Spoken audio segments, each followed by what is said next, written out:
ഇത്രയും പ്രശ്നങ്ങൾ നടന്നു. ഷാനവാസിക്ക് ഹോസ്പിറ്റലിൽ വരെ കൊണ്ടുപോയി. എന്നിട്ടും ഇവരുടെ കാര്യത്തിൽ യാതൊരു വിധത്തിലുള്ള കൺട്രോളും അവിടെ കാണിക്കുന്നില്ല.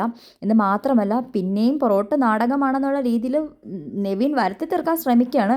നല്ല രീതിയിൽ അനുവും അതേപോലെ നമ്മുടെ ആദിലെ നൂറെ സംസാരിക്കുന്നുണ്ട്. ശരിക്കും അവരെ അടിച്ചൊതുക്കി അവിടെ ഇരുത്തുന്നുണ്ട്. നീയൊക്കെ ഇന്നലെ ഞങ്ങൾക്ക് ഗ്യാസ് കയറിയത് ഞങ്ങൾക്ക് നാടകമായിരുന്നു, ഇന്ന് ഷാനവാസിക്കൊക്കെ വയ്യാത്തത് നാടകമായിരുന്നു. നിങ്ങൾക്കൊക്കെ ആരാണ് അധികാരം തന്നത് എല്ലാവർക്കും കോമൺ ആയിട്ടുള്ള ഫുഡ് എടുത്തുകൊണ്ട് പോകാൻ? നിങ്ങൾക്കൊക്കെ ചെറിയൊരു പാത്രത്തിൽ എന്തോ ഒരു അഴുക്കിരുന്നെന്ന് പറഞ്ഞിട്ട് അത് വെസൽ ടീമിനെ കൊണ്ട് കഴുകിപ്പിക്കാതെ നിങ്ങൾ ഫുഡ് വെക്കില്ല എന്ന് മാത്രമല്ല, ആർക്കും ഭക്ഷണം ഉണ്ടാക്കി കൊടുക്കത്തില്ല. ഭക്ഷണം ഉണ്ടാക്കി കൊടുക്കാൻ വന്നവരെ അതിന് സമ്മതിക്കത്തില്ല. കേട്ടോ, എല്ലാവർക്കും കോമൺ ആയിട്ടുള്ള ഫുഡും അടിച്ച് മാറ്റിക്കൊണ്ട് പോകാൻ നോക്കുന്നു.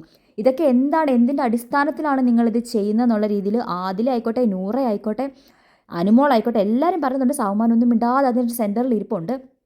അപ്പം നമ്മുടെ അക്ബർ പറയാണ്, നിങ്ങൾ മനഃപൂർവ്വം ഈ ഒരു പ്രശ്നം വളരെ വലുതാക്കാൻ നോക്കി ഞങ്ങളെ അടിച്ചിടാൻ നോക്കുകയാണ്, മറ്റുള്ളവരുടെ മുമ്പിൽ ജനങ്ങളുടെ മുൻപിൽ തെറ്റിദ്ധരിപ്പിക്കുകയാണ്. ഇവിടെ എന്ത് തെറ്റിദ്ധരിപ്പിലാണ് ഉണ്ടായത്?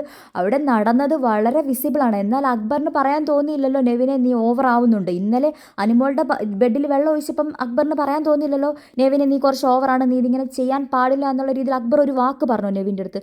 ഒന്നും പറയത്തില്ല. എന്തായാലും ഇവർക്ക് സംസാരിക്കാനുള്ളത് നല്ല വൃത്തിക്ക് ഇവരെ സംസാരിക്കുന്നുണ്ട്, ഇവർക്ക് പറയാനുള്ള കാര്യങ്ങൾ പറയുന്നുണ്ട്.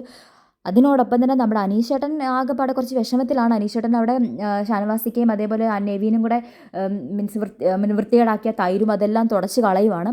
അപ്പം എന്നിട്ട് കുറച്ച് നേരം കഴിഞ്ഞപ്പോഴത്തേന് ഇവരൊന്ന് ഒതുങ്ങി. കുറച്ച് നേരം കഴിഞ്ഞപ്പോൾ ഇവരൊന്ന് മിണ്ടാതിരുന്നു. പക്ഷെ എന്നിട്ട് നെവിൻ്റെ അഹങ്കാരം തീർന്നില്ല. നെവിൻ എന്താ പറഞ്ഞതെന്ന് വെച്ചാൽ, ആശുപത്രിയിലായി കഴിഞ്ഞാൽ ഇവിടെ നിന്ന് എന്നെ പുറത്താക്കുമായിരിക്കും, പോവാൻ ഞാൻ റെഡിയാണ്.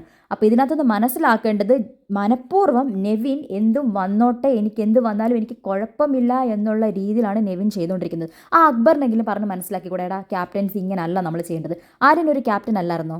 ഇങ്ങനെ അഹങ്കാരത്തോടു കൂടിയാണോ ക്യാപ്റ്റൻസി പോകേണ്ടത്? ക്യാപ്റ്റൻ എന്ന് പറഞ്ഞാൽ ആ വീടിന് നയിക്കുന്ന ഒരാളാണ്. അത് നെവിൻ അറിയാം, എല്ലാവർക്കും അറിയാം. പക്ഷേ 3 പേർക്കൂടെ കിട്ടിയ അവസരം അങ്ങ് പൂണ്ട് വിളയാടാൻ അങ്ങ് അവസരം മുതലാക്കി ക്യാപ്റ്റൻ എന്ന പവറിനെ അവർ ഇല്ലാണ്ടാക്കി.